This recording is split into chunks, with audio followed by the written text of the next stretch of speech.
আসসালামু আলাইকুম সবাইকে। সবাই কেমন আছেন? আশা করি সবাই অনেক ভালো আছেন। তো আজকে আমি প্রতিদিনের মতো রান্নার কাজ শুরু করে দিয়েছি। তো আজকে আমি রান্না করব শসা দিয়ে মাছ আর মাছের মাথা দিয়ে লাউ। আ তো আমি এখানে পেঁয়াজ ভেজে নিয়েছি। এখানে আদা রসুন দিয়ে দিলাম।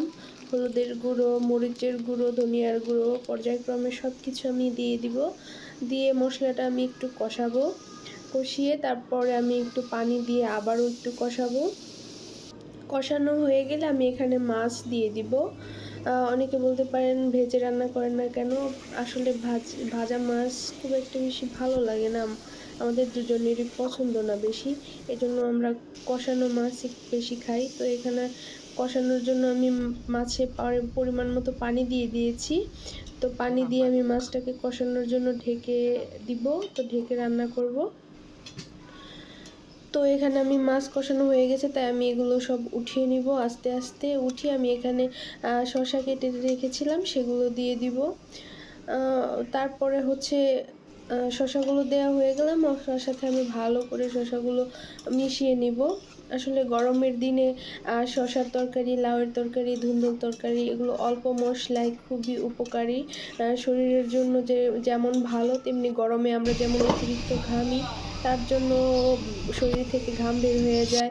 তো এইগুলো পানি জাতীয় যে সবজিগুলো আছে সেগুলো মানে আমাদের শরীরের জন্য অনেক উপকারী। ঝোল তরকারি, ডাঁটার তরকারি মানে অল্প মসলায় যে তরকারিগুলো খাই আমরা।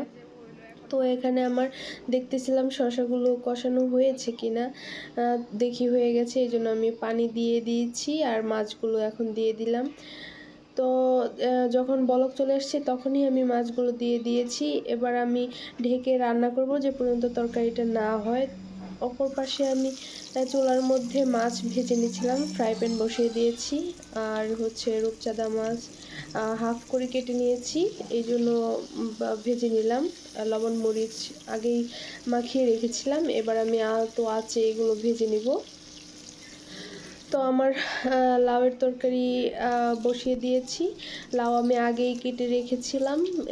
এখন আমি পেঁয়াজ আর তেল দিয়ে সবকিছু একসাথে ভালো করে ভেজে নিব। তো আদা রসুন দিয়ে দিয়েছিলাম। একটু পানি দিয়ে দিব। পানি দিয়ে একটু হলুদের গুঁড়ো আর মরিচের গুঁড়ো দিব। দিয়ে আমি ভালো করে নেড়েচেড়ে নিব। মসলাটা কষাবো। পানি দিয়েছি যেহেতু আগেই, সেহেতু এই যে মাছের মাথাটাও আমি দিয়ে দিলাম। এখানে নিয়েছি আমি রুই মাছের মাথা। তো এখন আমি মাথাটা উল্টিয়ে পাল্টিয়ে ভালো করে এটাকে বয়েল করে নিব। তো এখানে আমি ঢেকেও দিব। ঢেকে এটাকে রান্না করব। তো ঢাকনা খুলে দেখব যে কতটুকু কি হলো মাছের মাথাটার। তো দেখি এক পাশ হয়ে গিয়েছে, তো আমি অপর পাশ করে উল্টিয়ে নিচ্ছিলাম। তো আমার মাছের মাথা আমি ভেঙে নিয়েছি। এবার আমি লাউগুলো দিয়ে দিলাম। লাউগুলো দিয়ে আমি মাছের মাথার সাথে মশলার সাথে ভালো করে মিশিয়ে নেব নেড়েচেড়ে। মেশানো হয়ে গেলে আমি এখানে পরিমাণ মতো পানি দিয়ে দিব। পরিমাণ মতো পানি দেওয়া হয়ে গেলে আমি এটাকে ভালো করে রান্না করব। আর কয়েকদিন যাবৎ অনেক বেশি গরম পড়তেছে আর অনেক ডিহাইড্রেশনও হচ্ছে। আর শরীরটাও ভালো না, ঠান্ডা, জ্বর, সর্দি, কাশি বুঝেনই তো আমার বেবির। তো ভয়েস শুনে অবশ্যই বুঝতে পারছেন যেসব আপু এবং ভাইয়ারা আমাকে ফলো করেন বা লাইক দেন, শেয়ার করেন, কমেন্টস করেন তাদেরকে ইলিশ অনেক, মাছ। অনেক ধন্যবাদ। তারা অবশ্যই আমার পাশে থাকবেন। এখন যেহেতু অল্প পরিসরে শুরু করেছি, ছোট একদম পেজটা একদমই ছোট।